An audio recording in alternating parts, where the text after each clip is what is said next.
Bonjour et bienvenue à cette nouvelle capsule explicative, cette fois-ci sur le fonctionnement de Twitter. Voici le plan de la capsule. J'aborderai les différents objectifs de la capsule. J'expliquerai en quoi consiste Twitter, en quoi consiste un tweet. Je ferai une courte démonstration des fonctionnalités de Twitter à partir de mon compte personnel et comment nous rejoindre pour avoir un peu plus d'informations. Voici les objectifs de cette capsule. Vous faire connaître un nouveau réseau social, vous familiariser avec ce nouvel outil de communication, vous rendre autonome dans l'utilisation de ce nouvel outil. Mais qu'est-ce que Twitter? Twitter, littéralement gazouillis en anglais, est un réseau social de microblogage qui permet à un utilisateur d'envoyer gratuitement de brefs messages, appelés tweets, sur Internet, par messagerie instantanée ou par SMS. Chaque compte Twitter permet de poster des informations, de suivre des informations ainsi que d'en relayer, c'est-à-dire de les partager. Ces informations peuvent être aussi bien des articles liés à votre actualité, à vos centres d'intérêt, que des billets d'humeur. Qu'est-ce qu'un tweet? C'est un court message, 140 caractères maximum, 280 pour certaines langues utilisant l'alphabet latin comme le français. Posté sur le site de microblogage Twitter pour délivrer des informations en temps réel. Voici maintenant une courte démonstration à partir de mon compte personnel de Twitter.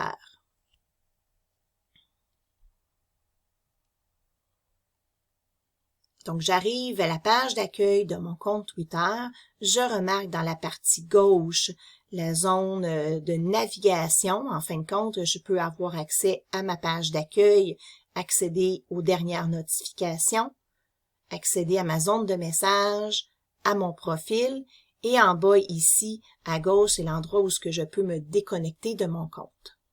Quand je regarde à l'extrême droite, c'est les tendances des comptes les plus populaires.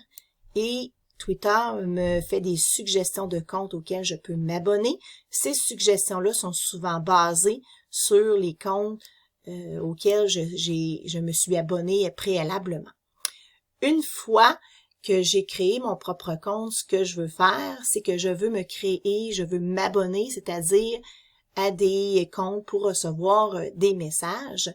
Comme je suis technicienne en documentation, le compte de la Bibliothèque et Archives nationales m'intéresse, donc je peux aller inscrire dans la barre de recherche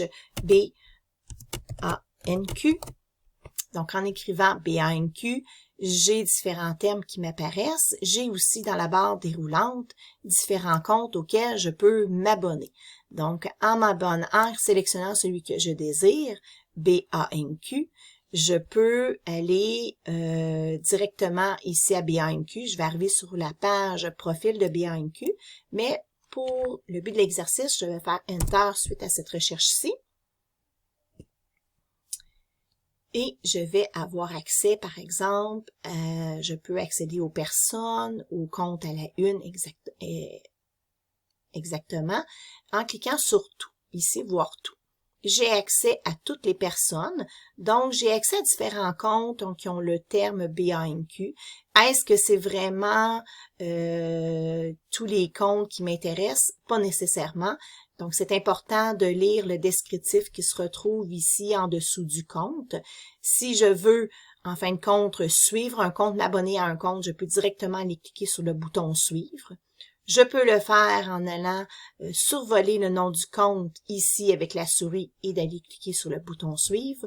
Pour les buts de l'exercice, je vais sélectionner le nom du compte BANQ. J'arrive directement à la page profil de cet abonnement-là et je vais cliquer sur « Suivre ». Donc, en cliquant sur « Suivre », je suis abonné au compte de BANQ. Si je ne veux plus être abonné, je resurvole le bouton et je me désabonne. Je peux aussi m'abonner. De quelle façon?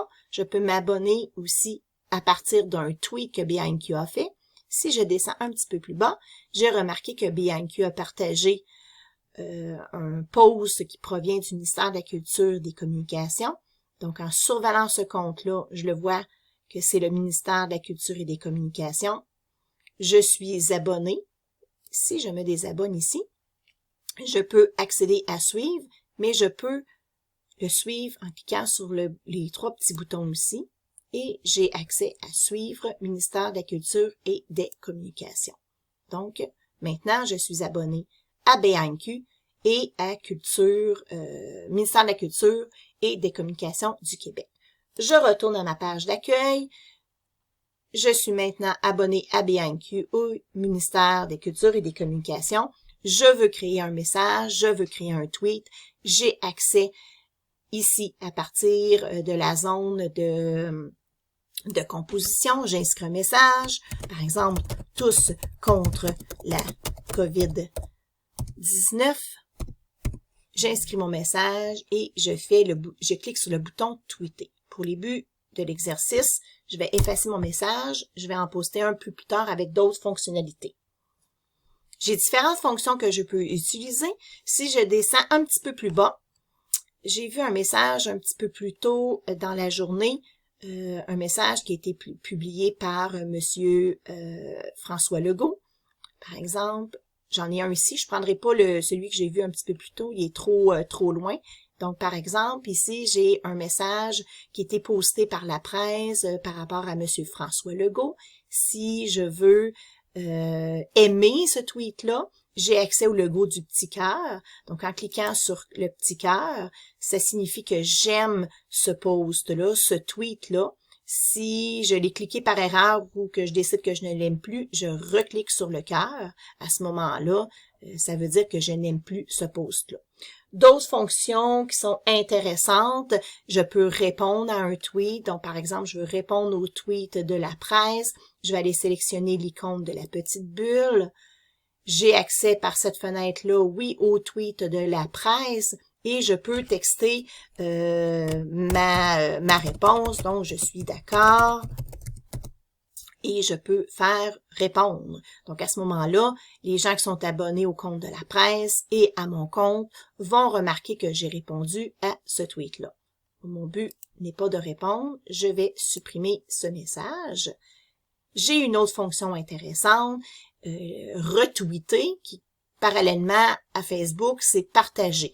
Donc, si je veux partager un tweet, c'est-à-dire que je veux, en fin de compte, par le petit bouton ici, par le petit icône des deux flèches inversées, je clique ici, je veux partager le tweet de la presse, je peux ajouter un commentaire spécifiant ou commentant ce tweet-là et je clique retweeter. Donc, à ce moment-là, les gens qui sont abonnés au compte de la presse, sont abonnés à mon compte, vont voir le tweet de la presse et ça permet en même temps aux gens qui sont abonnés à mon compte mais qui ne sont pas abonnés à la presse de s'abonner via le tweet que j'ai partagé. Autre fonctionnalité super intéressante dans Twitter, c'est l'utilisation des hashtags. Donc, les hashtags sont symbolisés par les dièses qu'on va positionner devant un mot-clé ou un sujet dans Twitter. Cette fonction-là va permettre aux utilisateurs de suivre facilement des sujets qui les intéressent. Donc, par exemple, ici, si j'inscris tous contre la COVID-19, en marquant tout simplement mon message comme ça, les gens qui sont abonnés à mon compte vont voir le message, mais c'est tout. Si j'ajoute devant le terme COVID-19, donc devant le mot-clé COVID-19, le hashtag, à ce moment-là, automatiquement, Twitter le met en rouge. Donc, il comprend que c'est un mot-clé que je veux indexer. Donc, à ce moment-là, lui, il me suggère d'autres mots-clés. Donc, je peux choisir d'autres mots-clés qui ont un lien avec la COVID-19. Donc, celui qui est tendance, qui est la COVID-19, celui qui est le plus utilisé, en fin de compte, je le sélectionne. Donc, en cliquant sur le bouton « Tweeter », je vais envoyer un message avec le mot-clé hashtag COVID-19.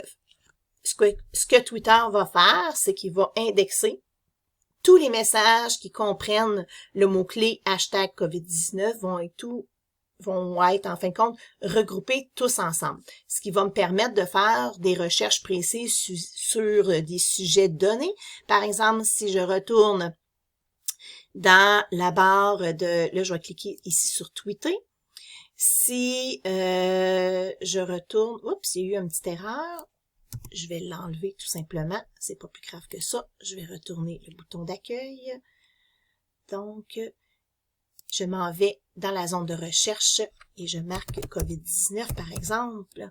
Oups. COVID-19. Oui, j'ai accès à des comptes sur la COVID-19, mais j'ai accès aussi à des mots-clés. Je vais sélectionner le mot-clé COVID-19. Et ce que je vois apparaître ici, c'est différents tweets qui ont été postés avec le mot-clé COVID-19. Ici, donc, j'ai hashtag COVID-19, hashtag COVID-19, hashtag COVID-19. Donc, en recherchant dans la barre de recherche, si je retourne dans Accueil, en recherchant dans la barre de recherche un terme précis, et ensuite, par exemple, si, par exemple, je veux sélectionner livre, en sélectionnant livre, j'ai des comptes ici. Si je sélectionne livre, à ce moment-là, je vais avoir accès à comment je pourrais dire ça, donc à des tweets qui ont comme sujet le mot livre. À ce moment-là, ils vont tous être regroupés ensemble. Ça, c'était la fonction de hashtag, qui est une fonctionnalité qui est très, très utile pour regrouper tous les tweets qui sont reliés à un sujet d'actualité ou un sujet, un centre d'intérêt précis. Ensuite de ça, j'ai une autre fonctionnalité qui est très intéressante, qui est d'envoyer des messages privés. Donc, j'ai accès ici à mon centre de messages. Je peux envoyer un message privé à partir de la petite enveloppe rouge ici ou à partir de l'onglet « Nouveau message ». En cliquant sur l'enveloppe rouge, je peux faire une recherche à qui je veux envoyer. Donc, je veux envoyer un message à BRNQ, par exemple. Donc, je remarque que je suis abonnée à BRNQ, bien sûr. Je remarque dans la barre de déroulement que j'ai accès à Banque Populaire, à Banque de France. C'est important de savoir ici que j'ai des comptes qui sont en surbrillance pour lesquels je peux envoyer des messages. Donc, une fois j'ai sélectionné BANQ, je fais suivant. Et dans la partie de droite, dans le bas, c'est possible pour moi d'aller inscrire un message et de faire envoyer. Donc, je retourne dans mon écran d'accueil. J'ai toujours accès, donc différentes fonctionnalités. Donc, répondre à un tweet, partager un tweet, aimer un tweet. Je peux envoyer un message privé par le centre de message ou par la petite flèche en montant par le haut. Ici, je peux inscrire mon tweet et c'est à cet endroit-ci que je peux faire plusieurs recherches sur des mots-clés ou sur des comptes auxquels je veux m'abonner. Maintenant, on retourne à la présentation. En retournant à la présentation, ici, si vous voulez avoir un petit peu plus d'informations concernant les différentes fonctionnalités de Twitter, vous pouvez nous écrire à référence@cégeps-garneau.ca. Ça va nous faire plaisir de vous répondre ou de répondre à toutes vos questions ou concernant d'autres capsules d'information. Donc, à ce moment-là, je vous souhaite une bonne journée et je vous remercie d'avoir écouté cette capsule. Bonne journée.